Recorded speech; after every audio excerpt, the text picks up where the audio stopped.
Okay. So first of all, we want to go ahead and introduce our speaker today. This is our second CHEMSEM for this semester. Our speaker is Professor Chris J. Bardeen. I hope I didn't mess up your last name. Close enough. Okay. Received a BS in chemistry from Yale University in 1989 and his PhD from University of California, Berkeley, 1995. After postdoc with Kent Wilson at UC San Diego, he became a assistant professor at University of Illinois. Is that Illinois Champaign? Yes. The one? Okay. Then in 2005, 2005, you moved into the new building. Okay. That's right. Yeah. Okay. He moved to University of California, Riverside, where he's now full professor in chemistry and material science departments. He has awards that include a 3M non-tenured faculty award, a Sloan Fellowship, and an NSF Career Award. Research centers on the experimental study of light-induced processes in organic polymers and molecular crystals. The goal of the research is to determine whether molecular excited state dynamics and photochemistry can lead to potentially useful effects like exciton fission for solar energy conversion and photomechanical motion and actuation. So one additional piece is that his wife, I can't remember exactly when, but Hansen, Yeah. What's her first name again? Harry Hansen. Harry, she gave us a presentation on sunscreen. Mm-hmm. You guys remember that?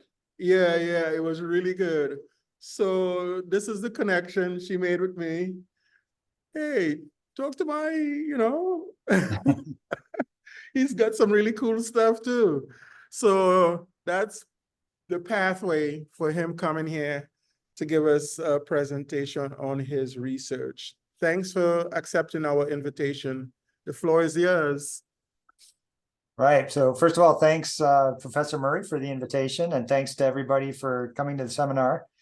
And I'm going to be talking about photochemistry, but before I get into the science, because I always run out of time, I wanted to talk a little bit about the people who actually did the work, which was not me. In general, once you're a professor, you slowly get out of the lab and everybody else does all the work in the lab. And there's some great collaborators. My former student, Fei Tong, who's now in China, Adishi Kitagawa in Japan, and Rabi Al-Kasi in Saudi Arabia are some of my professor collaborators.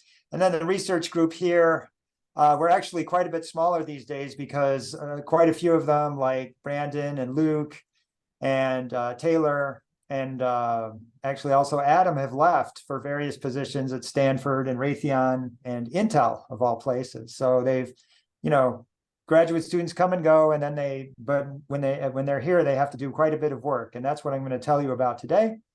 And then the other important point is the people who fund the work, and that was the Office of Naval Research and the National Science Foundation. So those are the sources of the federal grants that pay the graduate student salaries and also pay for the equipment and the chemicals and everything else that we use. Okay, so I wanted to get that out of the way and just thank the money and the hands that did the work. And then, since the title, or the new title of the talk, is sort of putting molecules to work, I wanted to define what we mean by work in science, right? So we all sort of know what work is, in the sense that, we're used to going outside and lifting things or shoveling dirt or whatever we call that work. And that is physical work. And there's some pictures of guys installing solar cells or chopping up the fields, and they're doing physical work as well. And, the work is what sort of builds the civilization. And there is a mathematical or physics definition of work, which is just the force that you're applying times the distance that you apply it over. So this is just from sort of beginning physics or introductory physics. And it's very simple to calculate the work. Work is just in units of energy, joules. And in our case, if you're lifting something off the ground, say you lift 1 kilogram, 1 meter off the ground, you know you're doing work when you do that. It may not seem like much work if you're a very strong person, but you're doing work, and you can calculate how many joules of work that you've done. And in this case, it's the mass times the acceleration. The acceleration is just the gravity, right? That's why we do work. That's the source of most of the work that we do as human beings. We're always working against the gravitational force. And then times distance. So I have 1 kilogram times 9.8 meters per second squared. That's mass times acceleration, and then times the distance. And all of those together become joules. So I just turned the meters squared per second squared into joules. And it's about 9.8 or 10 joules that you do when you lift, that the 2 pounds, 1 meter off the ground. You bend over and you pick up your lunch or something like that, right? That maybe that's a kilogram lunch. That'd be a heavy lunch, I suppose. But that's how we quantify the work that anything or any object or any animal does, is just that force times distance gives us some unit of work. And that's how we can quantitatively compare the amount of work that we do, right? If you lift 10 kilograms, you've done 10 times as much work. Or if you lift that 1 kilogram 10 meters, you've also done 10 times as much work, right? Because the distance has gone up by a factor of 10. So that's sort of the first that's the first equation that I'm going to have. And then we can think about, well, how do we compare people's ability to do work? And there's a figure of merit called the work density, which is the total amount of work output, that would be in joules, divided by the volume of whatever's doing the work. So in this case, this example, this is our former governor of California, Arnold Schwarzenegger, back in his younger years. Right? He looks different now. And I can estimate his total volume to be about 1 meter cubed because he's a big guy.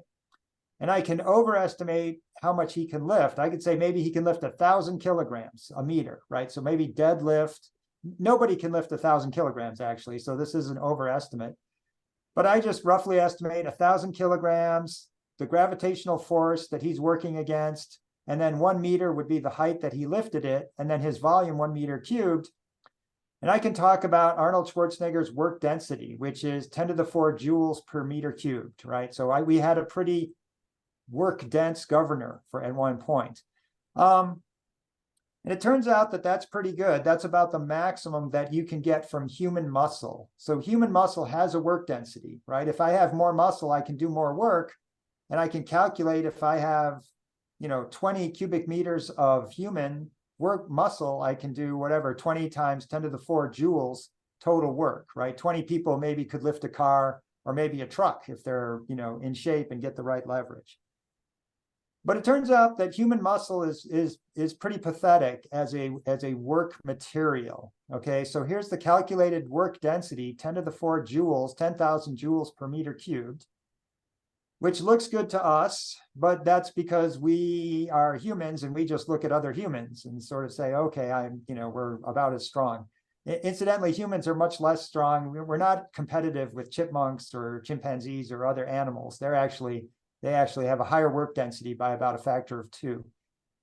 But the real work density is contained in chemicals. So chemicals like chemical fuels, coal and oil, actually have a much higher ability to do work because they contain a much higher density of energy. So 10 to the 10, about 1,000,000 times higher energy density or work density in chemical fuels than there is in human muscle. And if you keep going up, if you look at a universal scale, well, there's nuclear fission.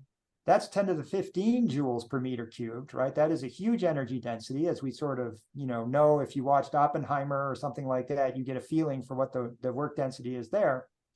And if you could just take all of that matter and just turn it totally into energy, which Einstein told us we could, and which black holes somewhere in the universe are doing right now, then you get a work density of 10 to the 21 joules per meter cubed. Okay, so there's a whole spectrum of work densities, and as biological entities that rely on muscle, we are way down at the low end, 10 to the 4 joules per meter cubed. Okay, so these are just a figure of merit that can compare different materials, their ability to produce work. Now, of course, for a chemical fuel to produce work, it has to be put into a machine somewhere, whereas a muscle is just by itself is producing work. And we'll talk about that advantage in a second. But this just sort of gives you sort of the spectrum of work densities that you can look at. Now, in what we call the Industrial Revolution, we totally rely on chemical fuels to do work, right? And that those chemical fuels are coal and oil and gas. And typically you mine them out of the ground, and then you take them and you put them in engines and factories. And we figured out how to do that sometime in the 1800s, and that was called the Industrial Revolution, right? So what we call civilization, you know, cars and TV sets and elevators and things like that, is all reliant on the discovery and the harnessing of these high energy materials and figuring out how to make them do work for us in steam engines and internal combustion engines and things like that. So I just wanted to emphasize all of this was figured out relatively recently in human history, right? Within the last, say, 200 years, people realized that we could get all this extra work out of these chemical fuels. And it's worth one last pointing out that, you know, for most of human history, this is population, billions of people versus time. And you can see that the population went up over millions and thousands of years, but not very quickly. And the only time, and because all during this period of time, we had to rely on horses and humans to do all the work that we wanted to do, to plow the fields, to build the fortresses, to do whatever else, to sail the ships. And it was only after the Black Death, of course, we had a little dip, but it's only when they discovered how to harness the chemical fuels and the huge work potential that's contained within fossil fuels that human population just skyrocketed. And it's probably not an exaggeration to say that 90% of the people who are watching this talk right now owe their existence to this sort of discovery that we could get all these fuels to do work for us. All right, so there is a sort of historical background, and this sort of explosion in human population corresponds to the explosion in work that's being done by coal, oil, and all of this type of stuff, right? And figuring out how to harness that work in steam engines and things of that nature. So this is the background. You have these chemically fueled engines. That's what does most of the work for humankind in our civilization today. They're cheap because all you have to do is poke a hole in the ground and oil will come, you know, shooting out, and that oil has a huge amount of energy contained in it, and that's the high energy density. The cons are they're typically single use, right? To get that energy out of oil and coal, it has to undergo a chemical reaction. It's an irreversible chemical reaction that produces CO2, which is the other problem. There's pollution and stuff that comes when we extract this energy out of the fossil fuels. And the other thing is you require this external machine. So this is an old steam engine. You have to put the coal in one end, it heats up water, and then this whole sort of, you know, Rube Goldberg contraption generates circular motion at the end. And nowadays, there's a confluence of factors that says we want to think about machines in a different way, right? Instead of just burning oil in your internal combustion machine to generate rotary motion, maybe there's better ways. We can harness different sources. It could be electricity, but it could be light, it could be heat, it could be other energy sources. So that's what I call a stimulus. And then we don't want to have to necessarily rely on all of this mechanical contraption. Maybe the material itself can do the work for us. It can expand, it can bend, it can spin around. Whatever we're interested in doing, whatever mechanical response we're interested in would just happen automatically from the material, as opposed to having to shovel in coal at one end and get heat out the other. So this is sort of the idea behind this modern movement in towards artificial muscles. Everything up to this point has just been trying to put into context why humans are interested in mechanical materials, materials that change energy in one form into a mechanical response in another form. So now we get to my research, and I'm interested in a specific type of stimulus, which is light. I want to shoot light at some material and have it have some mechanical response. It expands and it can lift something, or it spins around and it can translate through water, something of that nature. And the reason we like light, there are two reasons. One is I originally liked light because it just provides a very convenient way to supply energy to very small objects in sort of unique environments. And this is a picture, this is sort of a fantasy from UCLA of a little machine that would grab your blood cells and say, find the bad blood cells, some defective blood cells, and pull them out of your bloodstream. How would you fuel this machine? How would you give this machine energy to pick out these, this little nanorobot? How would you give it energy to do its task? And light seems to be the most convenient and general way to do that. So that's one reason that I like light. And then later on, after we started this research, we talked to some people in the Defense Department, and they said, well, we really like light. And the reason we like light is much more practical. One is they don't like copper wires that transport electrons because they corrode and they're very heavy. So they'd rather have optical fibers going everywhere. And the other thing is that photons are immune from electromagnetic interference. And that's a big deal nowadays because people are worried that you'll have, say, a large electromagnetic pulse that will disable all your electronics. So that's supposedly one way that you lose a war is if your electronics stop working, you're kind of stuck in the modern battlefield. So there's a defense motivation, there's a fundamental science motivation, there's a challenge, which is how do you design a material that can change light into some mechanical response, again, something that lifts a weight or spins around. And so that's our challenge, that's the conceptual challenge of the work that we're trying to do. So now, okay, finally, after 9 slides, I get to the chemistry.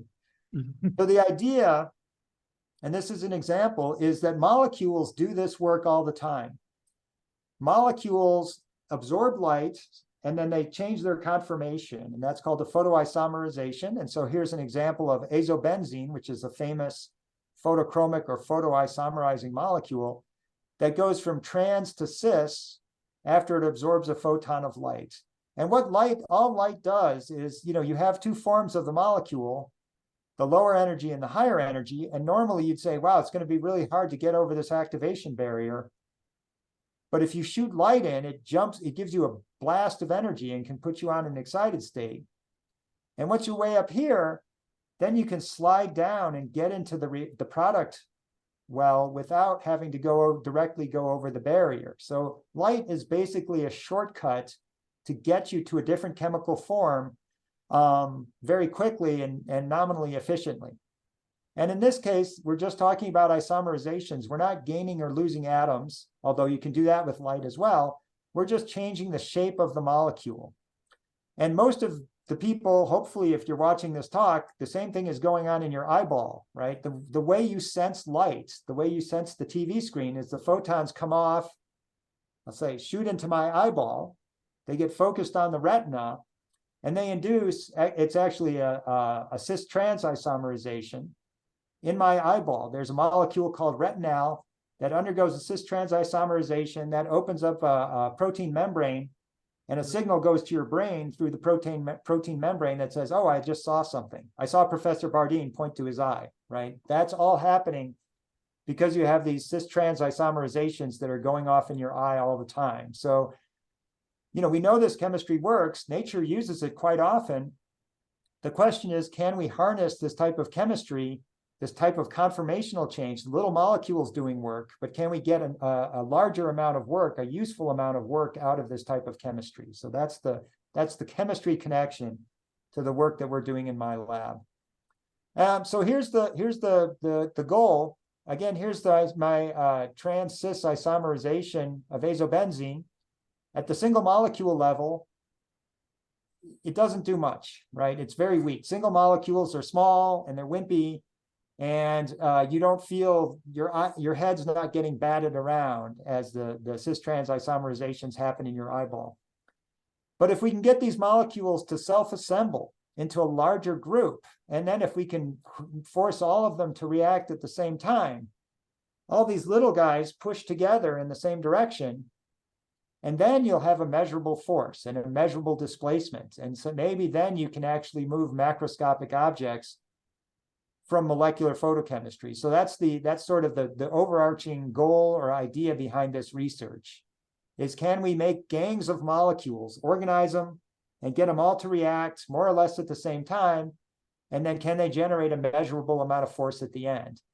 The interesting thing, this is a machine, but it's a machine with no moving parts other than all the individual molecules within the block of crystal that you're using, right? So it's not like we are shoveling something into a big steam engine here. We're getting a displacement that's just the molecules deciding to displace after you shoot them full of photons. So that's the goal. Does it work? Well, the first thing I want to say is that's just one example. The azobenzene is not the molecule that we actually use in our own research. We use all these other different molecules that I'm circling here, which are 2+2, 4+4 photodimerizations. This is a trans-cis isomerization, but it's an asymmetric molecule. It's not symmetric like azobenzene. And then also a ring opening, ring closing photoisomerization. This is a very sturdy and robust chemical reaction that was developed in Japan. So that's why our Japanese collaborators send us various types of these types of molecules, these diaryl ethenes. So the important point is this is where chemistry really shines, right? Organic chemistry gives you an infinite variety of molecules that can undergo photochemistry in the solid state or in a crystal form. And so if you want to tune properties, you have an infinite ability to tune those properties by just changing something on the organic molecule. And that's what we do a lot of in my group. I won't tell you of all the failures. I'll just try to tell you about the successes. There's a lot of trial and error and a lot of collaborations with organic synthetic people to sort of make this work. But the nice thing is, if one thing doesn't work, you're guaranteed to have your choice of a lot of other things that might work. So again, that's the real strength of organic chemistry, the infinite variety that you get in terms of being able to choose types of materials.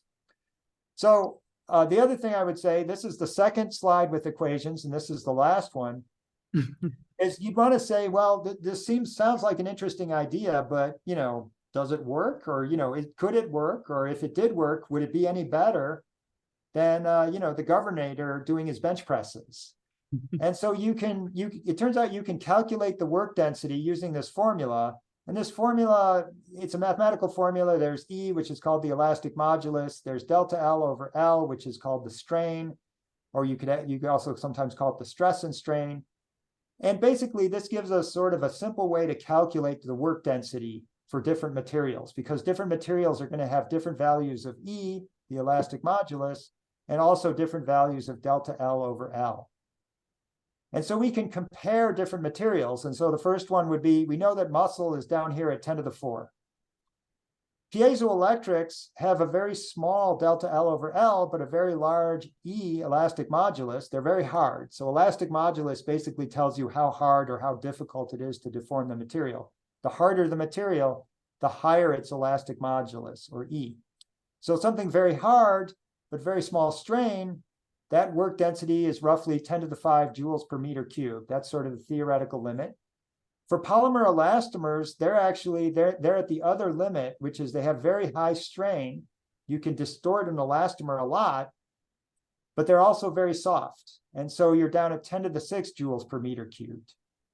And the molecular crystals have a combination of high strain, right? You can have 10% deformations, but also high elastic modulus, say 5 to 10 gigapascals. And don't worry about the units, just worry, they're not as hard as a ceramic, but organic crystals are pretty hard. And you guys, know that just from banging your heads against plastic and things like that. And so this is where you get the really high work densities, 10 to the 8 joules per meter cubed. In other words, if I could make a person out of a molecular crystal, it would be 10,000 times stronger than the strongest human being, right? Per weight or per mass. So that's what we're interested in. What this says is we can get factors of 10, orders of magnitude, if we can somehow make this work. That's what we think. And it's not just this back of the envelope calculation. The first thing is, can you get this stress or strain? This is a single molecular crystal made of 9-methyl-anthracene. I won't talk about it in too much detail, but it's a molecule. It's an anthracene derivative that I actually showed on a previous slide. And when you irradiate it, it reacts and reacts and reacts. And what you can see, although you have to have sharp eyes, I should have put some red lines in here, is that the crystal elongates, and that elongation is about 10%, about 8% actually in this case.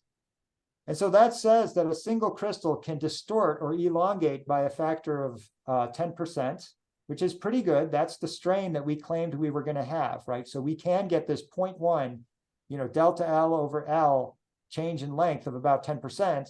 And then if you have really sharp eyes, you would also say not only did it elongate along the long axis, this would be the C crystal axis, but it also shortened along this other axis. Okay, so the crystal is an asymmetric. When you irradiate it, it does photochemistry, and it elongates in one direction and it shrinks in the other direction. And that's actually, we can theoretically predict that. This is just to show that we can do this on multiple crystals and we get the same answer for all those crystals. Okay, so this does work. And I'm going to sort of skip over that and say that you can do this. You can theoretically match these expansions and contractions using sort of higher level molecular crystal theory. So this is a collaboration with Greg Barron, who's a theoretical chemist in the department. And he said, and this was, you know, sort of a great idea. He said, this is really an engine, but it's a completely different type of engine than, say, the Carnot cycle or anything you learned about in thermodynamics. It has the same sort of cycling. You react, you create a photodimer. That photodimer in the crystal then relaxes to its equilibrium crystal state. And then, of course, you can reverse the reaction. You can dissociate the photodimer, and then it will relax back to the monomer state. So if you've taken thermodynamics, you'd say this looks like what's called a Carnot cycle, where you heat and expand. But in this case, we photoreact. That corresponds to the heating step. And then the expansion corresponds to the crystal restructuring. Okay, so, but otherwise, it's completely analogous thermodynamically to just the traditional engines that people have studied for the last 100 years, or almost 200 years, actually, back in the 1850s is when they sort of started thinking about this seriously. And different crystals, different molecules give you different amounts of force. This is a polar graph. You don't have to worry about the details too much other than to look at these numbers. 25 megajoules, which is 2.5 times 10 to the 7 joules, 3 times 10 to the 7, 4 times 10 to the 7. These are large work densities, and they're coming out in specific directions in the crystal, depending on which molecule you have. So this is what I was arguing before, is that by choosing different molecules, you can get different amounts of work out, and it'll come out in different directions of the crystal, depending on how the molecules pack. It's all the same, very similar photochemistry, just slight changes in the molecular structure give you different work outputs. So one problem with major crystals that you guys may have already worried about, if you're doing your organic chem lab, they tend to break. And this is an example of an irradiated crystal that's trying to change shape. And it almost changes shape, but then at the end, it just explodes and cracks everywhere. So we're building up force. But in this case, the crystal was too large to accommodate to sort of stretch elastically. And so instead of stretching, it just shattered everywhere. So we have to figure out a way to avoid this breaking problem with crystals. And the way we do that is we make composites. So the idea is we're going to make a composite material that has a lot of little crystals in it. Instead of one big crystal, we're going to have a bunch of little crystals. Little crystals are much more robust, but they still give you the same expansion. So it turns out you can do this. We use these porous templates. There are many different types. This is aluminum oxide. This is made by electrochemical etching. You can get glass through drawing. You can get track etched polymers. All of these work. You can grow crystals inside these little pores. Instead of having one big crystal, you have one big composite that's made up of a bunch of little crystals. Okay, this is sort of a usual trick in material science is instead of doing all that work to grow it's a single big perfect crystal, let's just grow a bunch of little crystals and combine them together in a composite, heterogeneous composite material. And I'll sort of skip over how we do this. There's always tricks. This is sort of where the battle's won and lost in the wet lab, right? Some graduate student has to be very patient and try a lot of different things to get the crystals to grow. In this case, we're using this diarylethene ring opening, ring closing photoisomerization reaction. So this is what we're going to do. And when this reaction happens, it's not very large. The distortion is not very dramatic, but you do get an expansion along the crystal A axis. So in other words, these little crystals, when you photoreact them, they expand a little bit. And the question is that expansion enough to do anything? Well, we think it is, because when they expand, especially at the bottom of some template, when the bottom expands but the top doesn't, the only way it can accommodate that expansion is by bending. This is a classic sort of mechanism for bending, which is the bottom expands the top stays the same. And geometrically, the only way you can do that is by bending the whole material. So that's caused by the internal stress due to the photochemistry. So we're going to try to bend these templates by photochemistry, right? Not by physically bending them, but by photochemistry. And it turns out that works. So the template is down here at the bottom. The mirror is on top. We hit it with blue light. We photoisomerize it. It doesn't look like it's changed. You can see it more clearly when we hit it with green light and back react it. So what we can do for this sample, you can jump up. That's because we've created some photoisomers at the bottom. They've expanded. Now they get knocked back to the original structure and they contract again. So that's photochemistry that's generating this lifting up and down of this mirror. And you can use that, you know, if the Navy funds you, you have to make the argument that you're doing something useful for the Navy. So what we wanted to show is that you could use this to do beam steering. So you could lift this mirror, the little membrane behind it can tilt the mirror one way or the other, and then you can cause a laser beam to go back and forth from its original position. So this is the beam bouncing off the mirror. We turn on the green light. The photochemistry is reversed. The crystal expansion is reversed, and the mirror goes back to its original position. So we can do this on and on. You know, in this case, I think the next slide shows the cycling behavior. So this is showing that we can do it for 5 cycles. We can do it in water. We can do it in air. And now we have up to 500 cycles. And again, actually, you'll see that on another slide.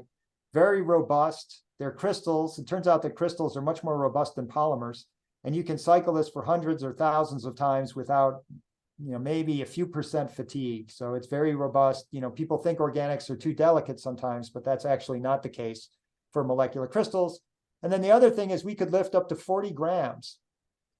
And 40 grams is a lot when you consider this. This is a membrane that's 50 microns thick, right? It's thinner than your hair. And only a small fraction of that actually reacts. So we're down to sub-milligram amounts of diarylethene. Milligrams are lifting tens of grams in the case of this. And we can scale that up as well. We can go to a different photochemistry. So this is completely different photochemistry. It's a 2+2 photodimerization. This is a, you know, you can't really see it here, but the physical distortion of this molecule is much larger. So this molecule, when it photoreacts, it really twists, and you have these sp2 going to sp3 bonds, and you get a huge geometrical distortion.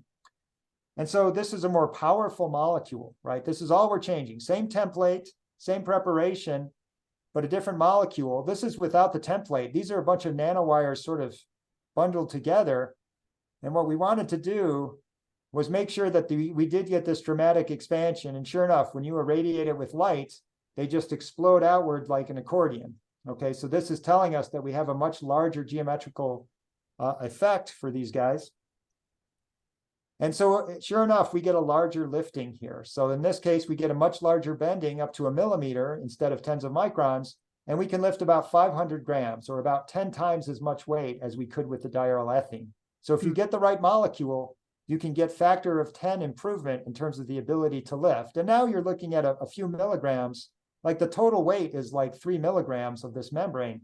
And you're lifting, you know, up to 1 kilogram of weight. So that's quite a bit of power in a small package. And it gets better. I'm just going to briefly, we also used polymer templates. They're not completely filled, but the dramatic thing here, I'm just going to point out here, is this is a ball bearing that's glued to a tiny membrane, tiny plastic membrane. And when Wen irradiated this little membrane, which was bent under the weight, curls up and lifts the weight right to the top of the tweezers.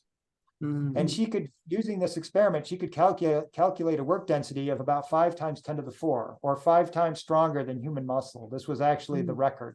So now we're getting appreciably stronger than any type of biological muscle. And we think we're still at least a factor of 100 below what the ultimate possibility is of these materials, right? So, but this is already showing that just doping this molecule, molecular crystals, into a very thin polymer template, it's only 22 microns thick, you can get huge amounts of work out. And from that, you get a calculated very high work densities. And then here's the cycling, hundreds of cycles, and maybe you get a, you know, maybe it's 5-7% decrease after 700 cycles, but still pretty good robust, fatigue-resistant function. And this was the most recent paper in Nature Materials that we published on this work.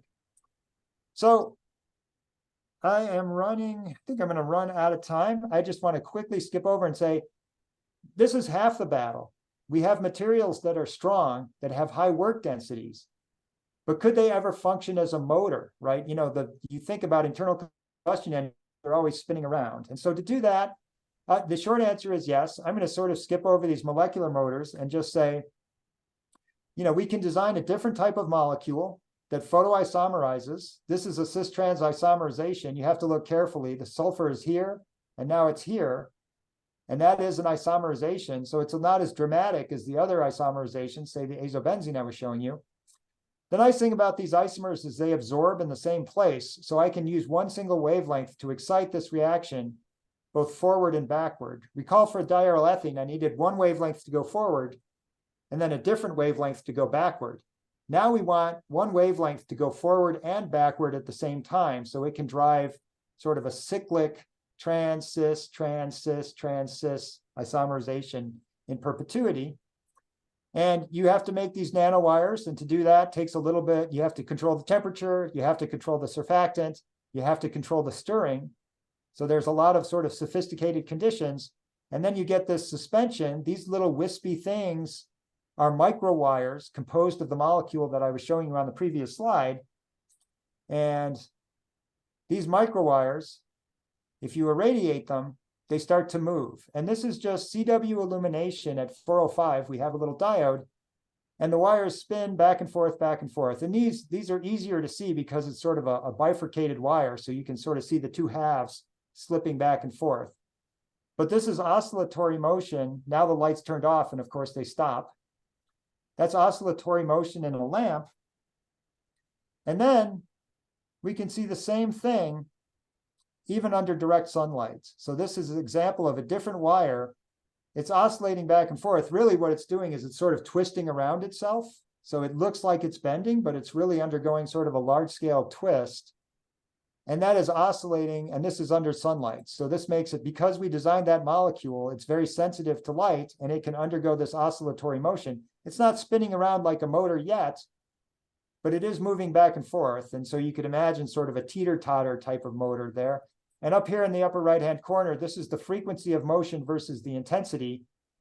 And you can see it's got this sort of nonlinear dependence, but you can get several hertz of oscillation out of this, you know, again, just CW irradiation of this crystal. And the exact mechanism of this, it's much more complicated than what I was showing you on the previous slides, but there's some sort of nonlinear chemistry that's driving this nonlinear motion or this oscillatory motion of the crystal. But that's getting closer to what we want as a motor.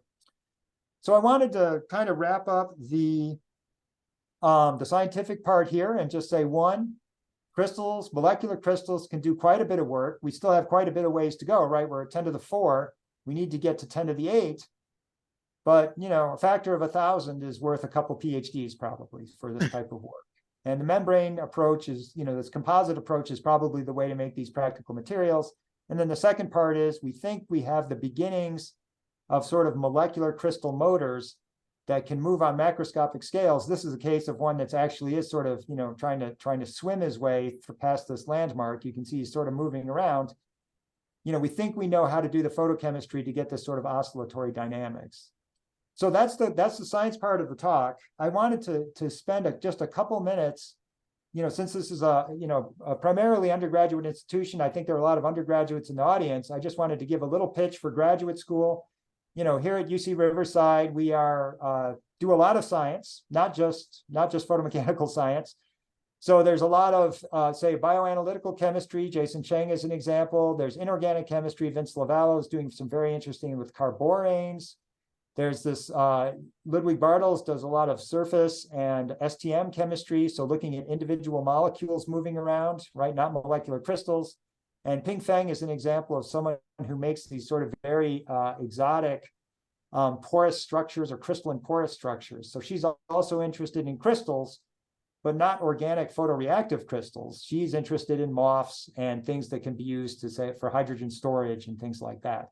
So a very wide variety of chemistry that goes on at UC Riverside, you know, pretty much like any university of, any major research university, you're always going to have a large variety in chemistry, and in chemistry here is no exception, right? There's just a lot of different things, a lot of different research areas in chemistry. We have a lot of interdisciplinary areas, and I just wanted to mention computation and theory. That's big and always getting bigger. A lot of people like to do computation, and it's now come to the point where it's actually reliable, and I actually use it to help, guide my own research, although I always collaborate with theorists.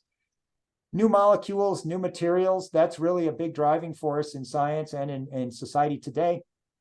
Bioanalytical, that's a big driving force in medicine, right? So that's actually a big strength of the department. In particular, mass spectrometry is a big area of emphasis in the department. And then those often involve collaborations with the medical school here on campus.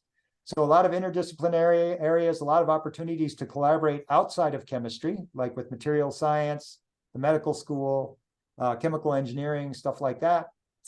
And then I would just say, you have the chance, you can apply to UC Riverside. This is just some of the advantages. I'm going to sort of skip over that. We have all the facilities, but it's relatively small size, so you get a lot of individual attention. This is a little out of date, 2008, but we still, we're still ranked in the top 10 typically for equity and also for opportunity. And the only disadvantage is we don't have any snow in Riverside. There's a lot of nice things within reach. If you want snow, you can always drive to the mountains, but in town, we don't get much snow at all. So, and I know anyone from Michigan, right, you're always going to miss snow. So I just I'll end the talk there with an, invitation. It's a little late. January 5th is the official deadline, but we still evaluate applications through February and March. So if anyone in the audience is interested in applying, please go ahead and do so. And if you do so, actually, I would also suggest sending me an email just to alert me that, you're interested in the program, and then I can, sort of maybe put a little star on your file or something. Okay. So with that, again, I want to thank you, Professor Murray, and thank everybody for your attention. I'll stop right there. Hopefully there's time for questions. All right. Thank you very much. So, yeah, you should have led with that. No, really? No snow, lots of sun. But with regard to that last slide, do you have opportunities, I'm assuming, during the summer as well for undergrads? There's an REU program. Okay. That is in material science and engineering. But I participate in that as well. So, we don't have a chemistry REU program, but we do have an NSF REU program in material science. Okay. So I would recommend that. If people wanted to apply through that, most of the chemistry faculty is affiliated with material science. So you could probably, if you're really interested in chemist, that might be one route. Otherwise, most of the summer opportunities are usually for admitted graduate students. So typically, if you're admitted as a graduate student, you can come the summer before and work in the lab that you're interested in. Those are sort of the two mechanisms at UC Riverside. Yeah. So basically, the deadlines and stuff is around the same time, late January, February. For the REU programs. Yeah. I mean, they vary. I don't know specifically when the REU deadline is at UC Riverside, but most of the REU deadlines are going to be, sort of mid to late January to February. Okay. And they're all over the country. So I would encourage all students. It can be a great experience. I know a lot of students, who just, it's just that they find out what research is about and they like it, and they end up going to graduate school. So it's, that's a common occurrence. Okay. Ian, I think we have this that should pick up your voice. So do you want to read or say your question? Okay. Do you see the question in the chat? No, let me, I stopped the share. 3 questions. Why is Barney on your earlier slide? Okay. So Barney is the dinosaur that turned into our oil and gas. So, all the oil and gas came from biological material that's, typically millions of years old. Yeah. Is it hard to find materials that deform and then reform to their exact previous state? Yes, it is. So you want what's called reversibility. And if the material cracks, or if you can't get the reverse chemistry to happen, for example, you react it all the way forward, but you can't react it all the way back, you won't get that reversibility. You won't recover the original shape at all the same time. So you're always looking for something that's reversible, both chemically and from a material standpoint. And there are a lot of materials that look promising, but that turn out not to be very reversible.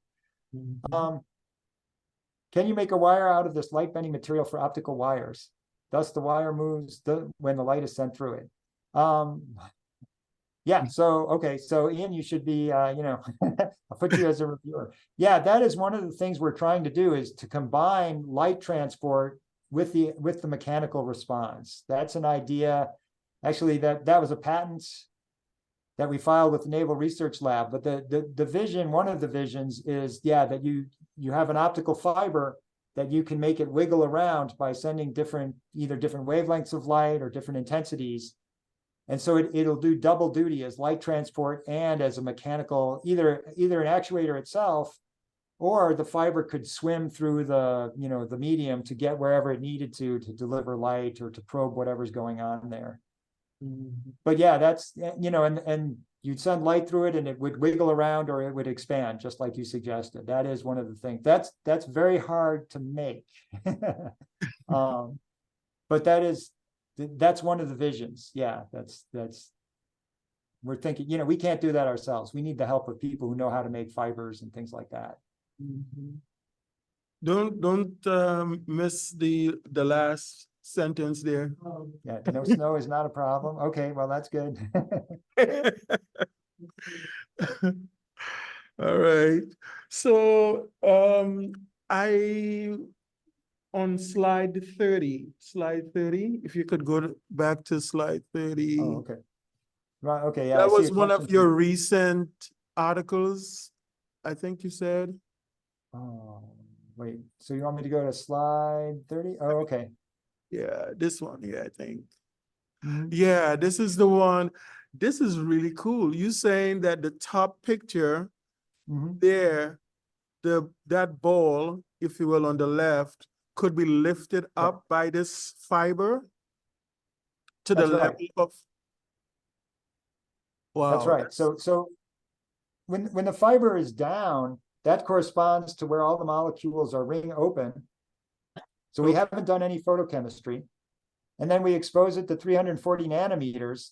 The molecules in this fiber react. And then that causes one side to contract, and it bends the fiber all the way up and it lifts this ball upward. But then we can shine green light on it, 530 nanometers, and the ring closed isomers open up again, and we go back to this floppy, ball down. Okay. What type of what molecule is doing this sort of thing? These molecules are you can barely see them, but these are also the diaryl ethene molecules. So the molecule starts with the ring open form.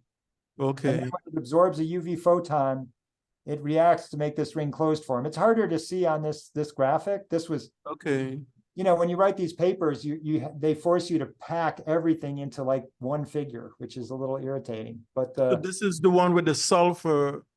Those two yellow, those are the sulfur type. Yeah. That is exactly right. Yeah, that's this guy. These are called diaryl ethenes. So this is almost the exact molecule. It's missing a methyl group, or his doesn't have this methyl group here. But otherwise, this is the same chemistry. You have these what are they called? Thiophene groups. Thiophene, yeah, the thiophenes, and they undergo this ring closing reaction. And it just turns out this is a very robust, high quantum yield reaction, and these molecules are very sturdy. And so again, these were all developed in Japan. So there is sort of that's where all the expertise is in terms of making them. But it's really nice photochemistry. Yeah, it is. Anybody else has questions? I have more questions. Well, I saw there was a question. Is there another question? Has your research led to the discovery of which part of the UV index corresponds to better results? Well, so any part of the, the best results are whatever wavelength the molecule absorbs. So if Right, you have most right. of our molecules, as you point out, absorb sort of in the UV around 350 to 400 nanometers. That works great for these molecules.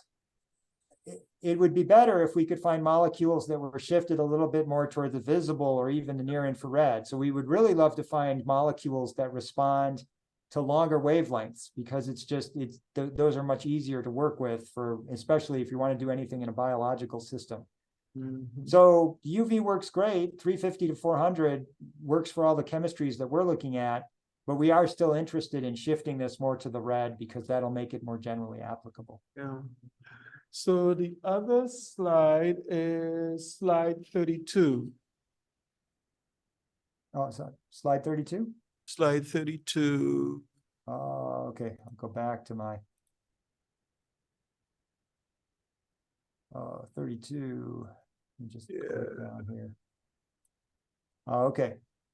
Yeah, so this caught my eye because the top part of those molecules, believe are rhodonines. And I think so. I don't, this is a weird group that my yeah, collaborator. yeah, Does. they are rhodonines. I know that because Okay. we've done this chemistry where we take rhodonine is pretty cheap, I see. actually.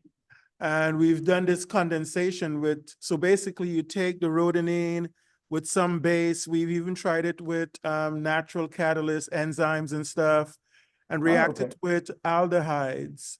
Mhm. So I'm wondering, was this a good molecule in terms of it generating photomechanical? This was a great molecule. Oh, Um, okay. it, yeah, this molecule, we were trying, we know we wanted to do, we like anthracene. You're right. We like the double bonds because we can do cis trans. Uh-huh. But what do you put on the other end? And this was one of the things that Ravi, my collaborator, tried in Saudi Arabia, and this one turned out to work very well in terms of giving us a photomechanical response, but also had very nice spectral properties. Right. And That's really interesting. Yeah, we have the anthracene aldehyde that could work there. I'm just also wondering the butyl chain, what effect change in the length of that chain may have. Maybe it's just a solubility factor or something, I'm not sure. it changes. We have looked at that a little bit. It does change the solubility. It also changes the crystal packing in some cases. Okay. So this C4 was the best. This one worked the best in terms of being able to crystallize it and in giving us a photomechanical response. We tried some other chains and all of them work, but they weren't quite as clean or as easy to work with as this one. Okay. I'll talk to you offline about this some more. Okay. Yes. Any other comments, questions? So I guess a follow-up on that question. So it seems, I mean, basically what drives the absorption rate is particle in a box model, right? When simply, what exactly the box is a question mark. But if you had a longer conjugated system, you put a fourth ring or change, to change the conjugation length, it seems like the wavelength, the absorption wavelength should shift red, right? Mm-hmm. It should shift. Yeah. So, yeah. So put in. I wonder if adding a fourth ring or messing around, adding to the length of the conjugated system, it seems like maybe that might make it shift red. Yeah, that could help, I think. Okay. Yeah, I didn't hear the question, but. Oh, it's not working?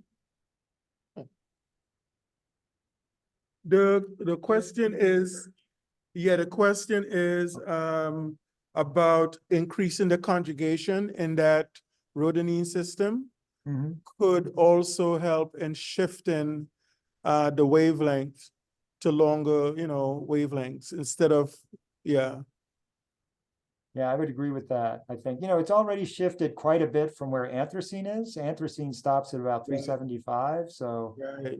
So we already get some benefit from that, but yeah, there's sort of two ways to increase the conjugation. One is to make the anthracene bigger and bigger, and the other is to make that chain off the 9 position longer and longer, or maybe add a double bond or something like that. Yeah. Yeah. All right. Well, thank you very much. This was very interesting. Okay, well, thank you again, and thank your students. And then, like I said, if anyone actually does decide to apply to UC Riverside, just have them, they can drop me an email just so I know that All I can right. alert the authorities. Okay. Okay. Yeah, I'll be talking to you about that rhodonine stuff. Okay. Because there might be some other things we could tweak there. Mhm. Yeah. All right. Thank you. Thank you. Okay. All right. Should I Take stay care. on or should I? All right. So we'll be talking soon. Oh, okay. Okay. All Thank right. you. Then I'll wait for you to contact me. All right. All right. Great. Thanks a lot, Desmond. I Okay. appreciate it. Bye-bye. All Bye. right. Bye. So why wasn't that working?